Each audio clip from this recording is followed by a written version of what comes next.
After studying this module, you will be able to describe the adoption of IFRS in Indian context, know the recent developments in India to achieve convergence with IFRS, evaluate the costs and benefits of convergence of Indian accounting standards with IFRS, understand the differences between accounting standards in India and IFRS, identify the challenges faced by India in adopting IFRS, and suggest measures for proper implementation of IFRS in India.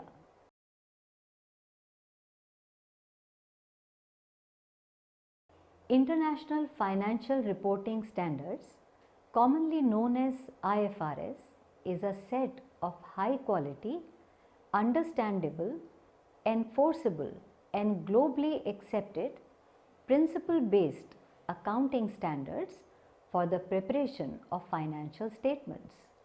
The International Accounting Standards Board (IASB), an independent standard setting body of the IFRS Foundation, is responsible for the development and publication of IFRS by following a thorough, open and transparent due process in close consultation with stakeholders around the world. The International Accounting Standards Board was set up in the year 2001 to replace the former standard setting body, the International Accounting Standards Committee (IASC). The use of IFRS as a universal financial reporting language is gaining momentum across the globe. More than 100 countries, such as those from Australia, European Union, Russia, etc., now require or allow use of or have decided to adopt IFRS, and the number is expected to increase further in the coming years. There are two alternative ways available to a country to comply with IFRS. Number one, adopting of International Financial Reporting Standards in its original form, or number two, adoption or convergence with International Financial Reporting Standards. Keeping in view the advantages of implementing IFRS for the Indian economy, investors, industry and accounting profession, the Accounting Standards Board (ASB) of India, in consultation with the Council of Institute of Chartered Accountants of India, decided to follow convergence path. In general, convergence means to harmonize and maintain uniformity with international financial reporting standards. However, the IASB clarifies that adding disclosure requirements or removing optional treatment as per local environment conditions does not lead to non-compliance with international financial reporting standards. Thus, in Indian context, convergence with IFRS means adoption of international financial reporting standards with necessary modifications to reflect Indian conditions.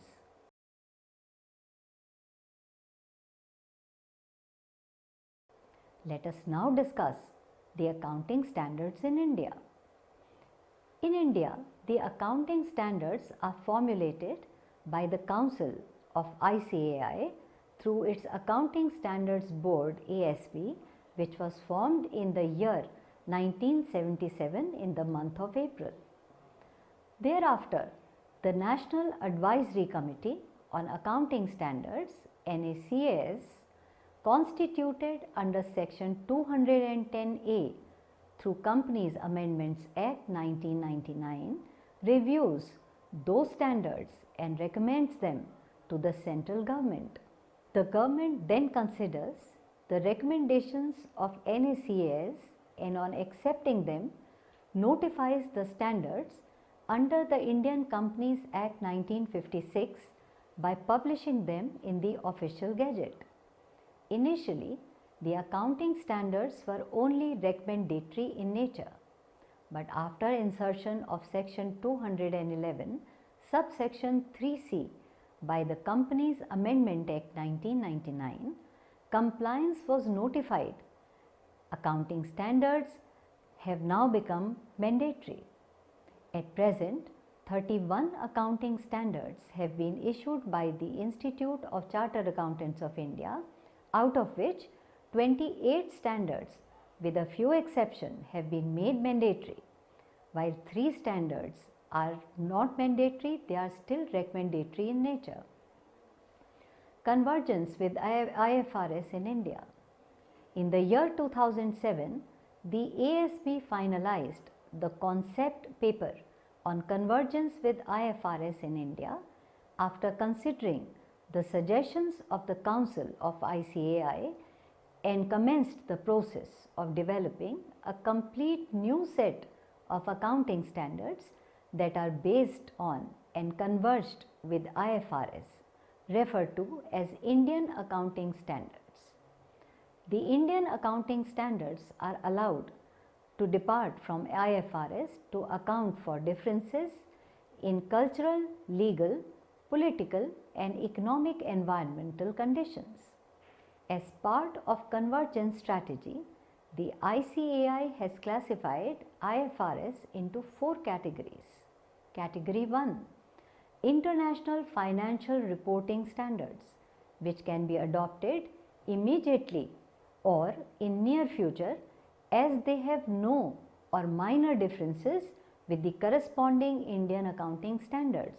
For example, construction contracts, borrowing contracts, inventories, cash flow statements, etc. Category 2, International Financial Reporting Standards, which may require some time to reach a level of technical preparedness by the industry and professionals, keeping in view the existing economic environment and other factors such as investment, property, share-based payment, etc. Category 3, International Financial Reporting Standards having conceptual difference with the corresponding Indian accounting standards that should be discussed with the IASB, for example, investments in associates, joint ventures, provisions and contingent liabilities. Category 4, International Financial Reporting Standards, the adoption of which would require amendments in laws, regulations such as accounting policies, property, plant and equipment, first time adoption of International Financial Reporting Standards. In pursuance of commitment given by India in G20 summit held in Pittsburgh in September 2009, 35 Indian accounting standards converged with IFRS were notified by the Ministry of Corporate Affairs and placed on the website of MCA in February 2011.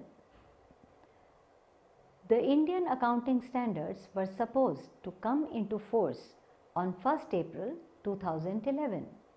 However, these could not be implemented as per proposed timeline due to various reasons have not been notified under the Companies Act till date. Recent developments in India to achieve convergence. In a move to converge with IFRS, certain provisions have been incorporated in the new Companies Act 2013, which came into force in September 2013.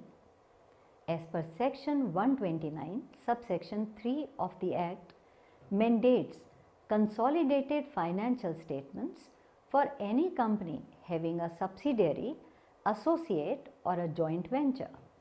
The Act has also given cognizance to the Indian accounting standards converged with IFRS, considering their applicability in future, for instance, statement of changes in equity required under Indian accounting standard has been included in the definition of financial statements under the new Act. The new Act also provides for valuation by registered valuers to facilitate computation of fair value. Moreover, the MCA has notified and made applicable revised Schedule 6 from 1st April 2011. It is compatible with IFRS and only allows presentation of balance sheet and profit and loss account in vertical format and eliminates the option of horizontal format or T-form. The grouping of assets and liabilities has been made as current and non-current. Furthermore, the Securities and Exchange Board of India, known as SEBI, Wide Circular dated April 5, 2010, has given an option to listed entities having subsidiaries to prepare their consolidated financial statements either in conformity with the existing accounting standards notified under Companies Act 1956 or IFRS issued by IASB. However, only few companies have exercised this IFRS option.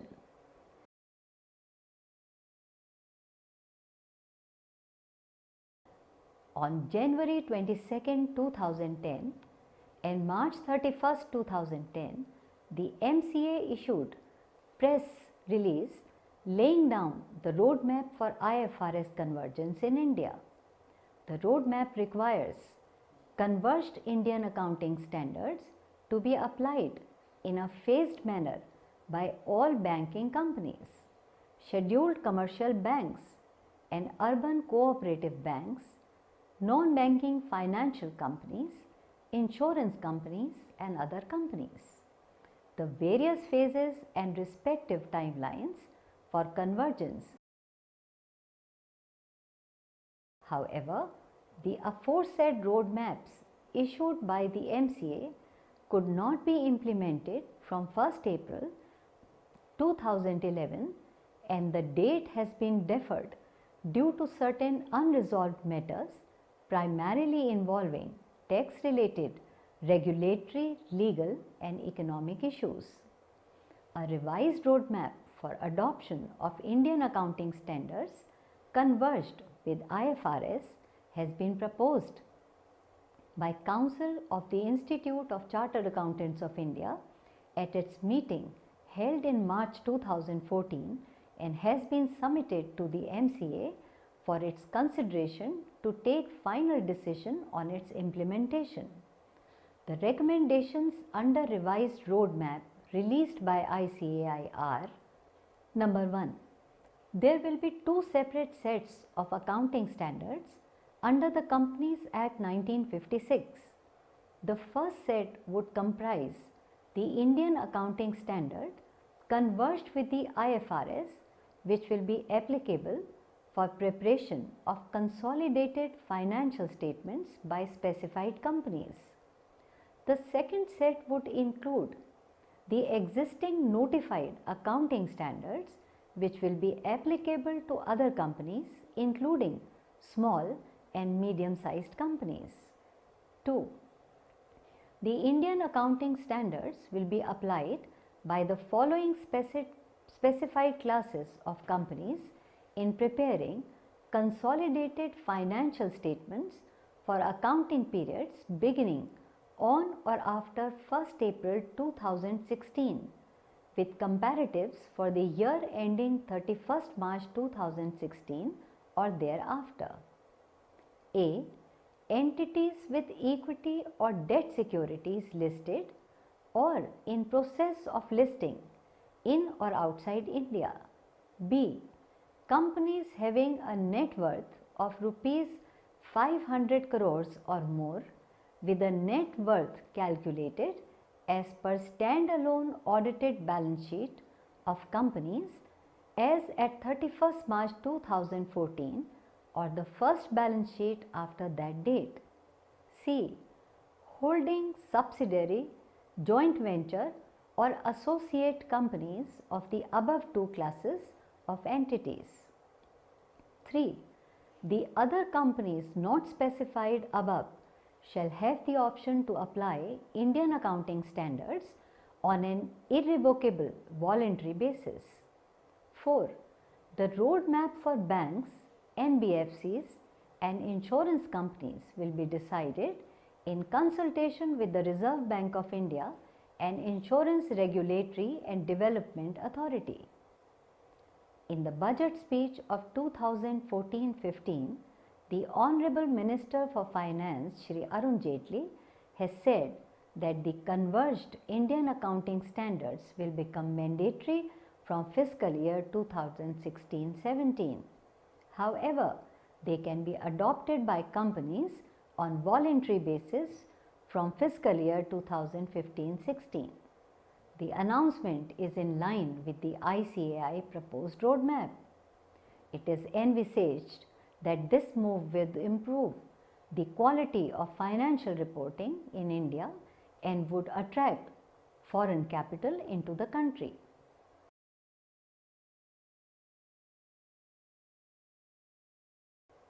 Let us now discuss the benefits of convergence with IFRS. The convergence with IFRS has various benefits for the Indian economy, investors, industry and accounting professionals, which are: Number 1.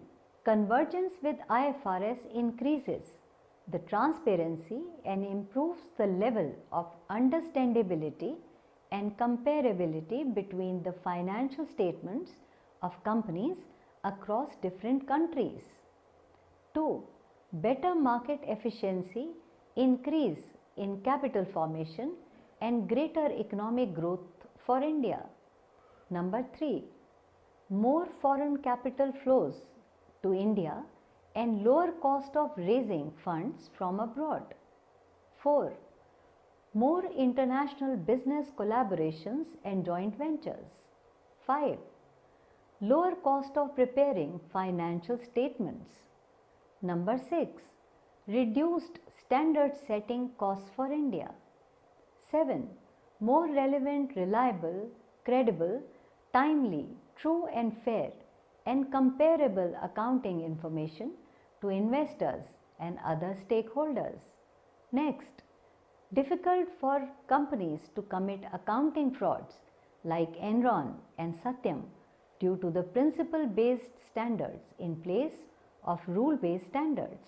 Next, more opportunities and greater mobility for Indian accounting and auditing professionals to work in different parts of the world. Next, India can emerge as a major hub for offering accounting and auditing services.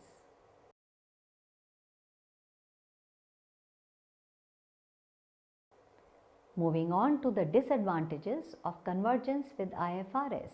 Although convergence with IFRS has many benefits for the Indian economy and international business, it also has some disadvantages. There is lack of detail and limited guidance under IFRS since these are principle-based standards.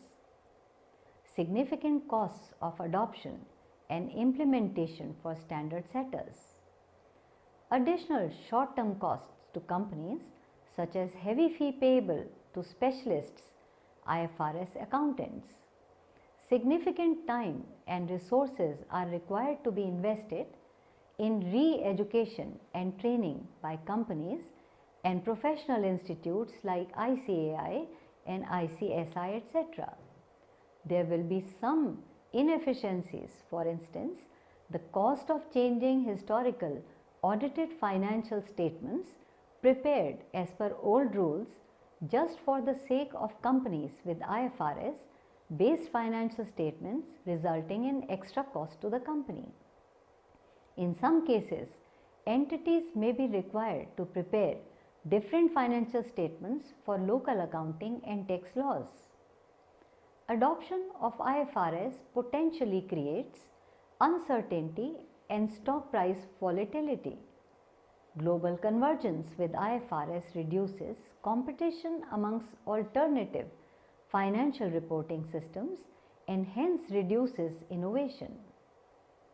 Lastly, there exists a risk of IASP becoming politicized, polarized and bureaucratic body in long term.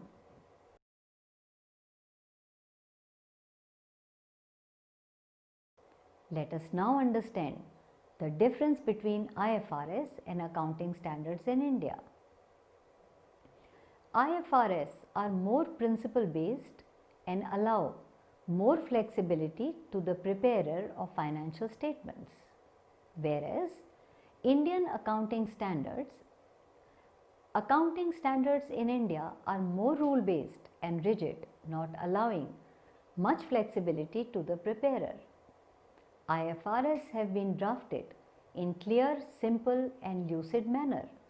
Indian GAAP and accounting standards are more complex, long and detailed.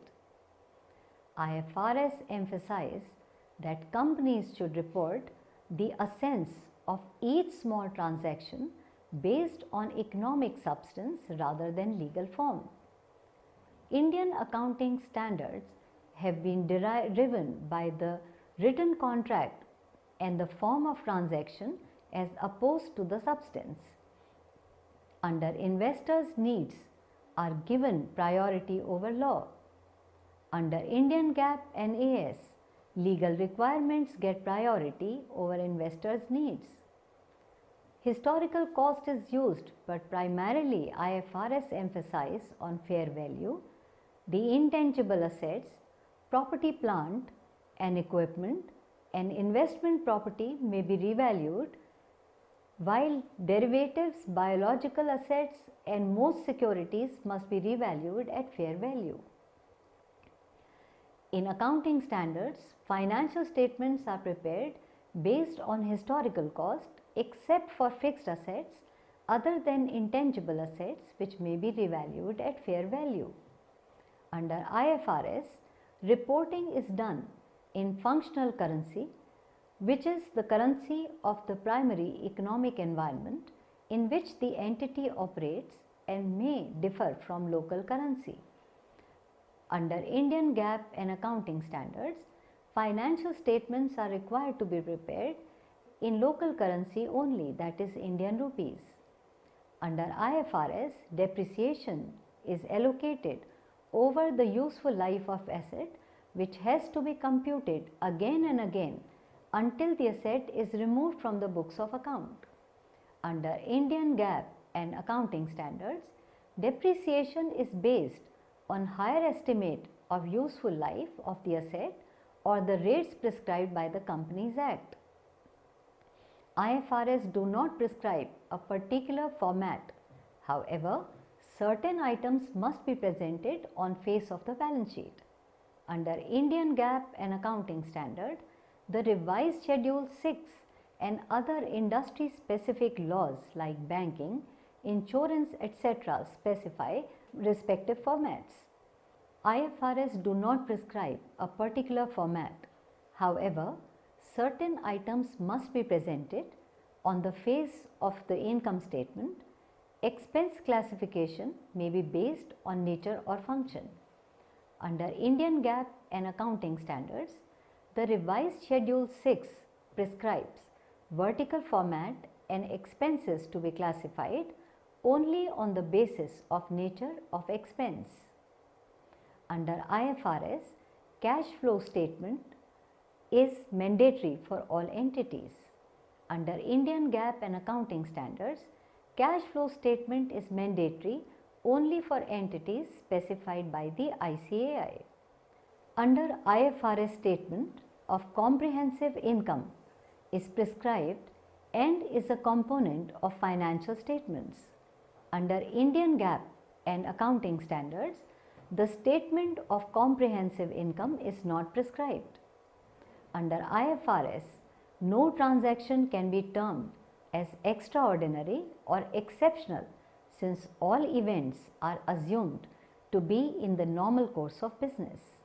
Under Indian GAAP and accounting standards, extraordinary items are required to be presented in the profit and loss statement of the entity. Under IFRS, changes in depreciation method is treated as a change in the accounting estimate and hence is accounted for prospectively. Under Indian GAAP and accounting standard, change in depreciation method is treated as a change in the accounting policy and is accounted for retrospectively. Under IFRS, dividends declared after the balance sheet date but before the financial statements are approved are not recognized as liability on the balance sheet date. Under Indian accounting standards, dividends declared after the balance sheet date but before financial statements are approved are recorded as liability. Under IFRS, redeemable preference shares are treated as liabilities. Under Indian GAAP and accounting standards, redeemable preference shares are part of share capital. Under IFRS, convertible debt is treated as part of equity share capital and is not repayable after a certain period of time. Under Indian GAAP and accounting standards, convertible debt is recognized as a liability based on legal form. Under IFRS, both the financial assets and financial liabilities are valued at fair value to compute NAV. Under Indian GAAP and accounting standards, the financial assets are valued at market value while the financial liabilities are valued at historical cost to compute NAV. Under IFRS, preliminary expenses are charged to income statements. Under Indian GAAP and accounting standards, preliminary expenses are treated as deferred revenue expenses and written off over a period of 5 years. IFRS do not require public entities to furnish interim financial reports. Under Indian GAAP and accounting standards, the listing agreement in India requires all listed companies to furnish interim quarterly financial results.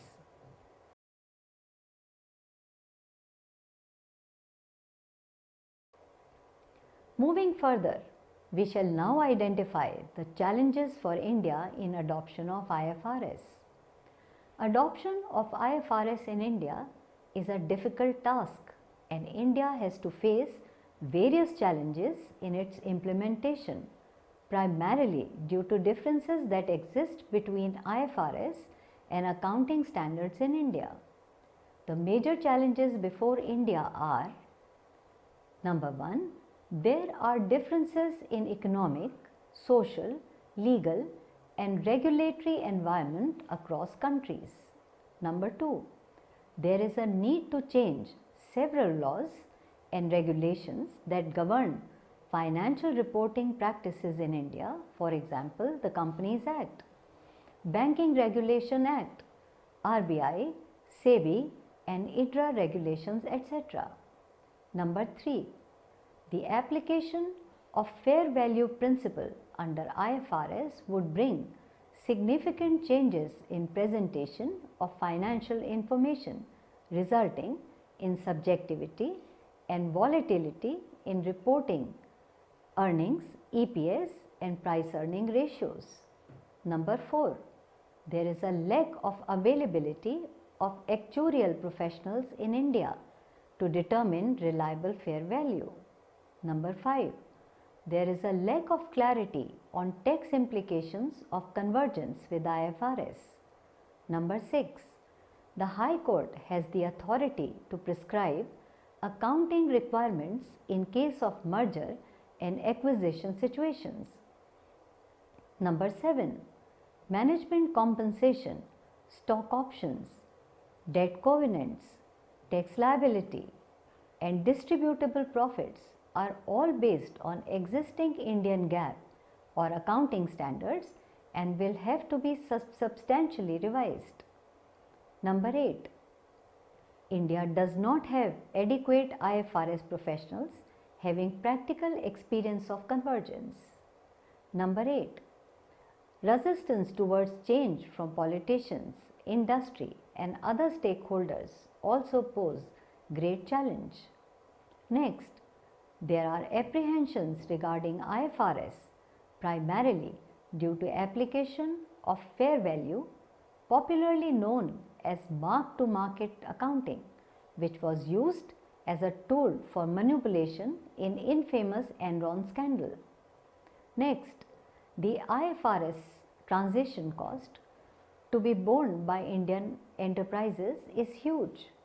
Lastly, other challenges include education and training requirements, inadequate infrastructure, shortage of resources, improper information system and IT applications, etc. There is a dire need to put in place a proper mechanism for effective implementation of IFRS.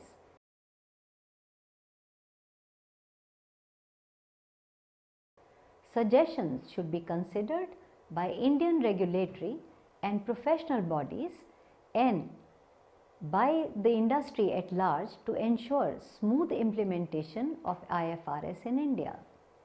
Such suggestions may include education and training, the investors, financial analysts, stakeholders, teachers, accountants, auditors, tax professionals, etc. all need to be educated and trained.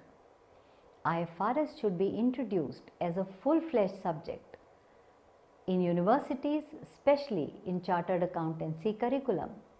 The ICAI has already launched certificate courses and e-learning courses on IFRS. Also, in collaboration with the MCA, the ICAI has started a large-scale IFRS awareness drive and has conducted several workshops, seminars and conferences on IFRS in various parts of the country. Amendments in existing laws. The existing laws should be timely and suitably amended to make them consistent with IFRS. Tax clarification. The tax authorities in India should issue clarifications on tax treatment of items arising on account of convergence with IFRS. Adequate infrastructure. The Indian firms should build required infrastructure to ensure smooth and hassle-free transition to IFRS. Coordination. All the interested parties, including regulators, top management investors, accounting and tax professionals, and other stakeholders should work together as a team to accomplish this challenging task of convergence. Disciplinary action. The proposed roadmaps and timeliness should be strictly followed and disciplinary action should be taken in case of non-observance and default. The RBI and IDRA should also give clarification on adoption of IFRS for banking and insurance companies. The representation on IASB should be more diverse and political pressures on it should be avoided so as to be fair to all the countries around the world.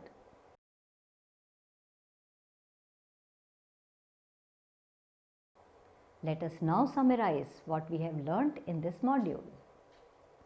From the above discussion on convergence of Indian accounting standards with the IFRS, it is clear that convergence with IFRS has many advantages for India and global economy with some disadvantages. However, the benefits of adopting IFRS are expected to outweigh the costs.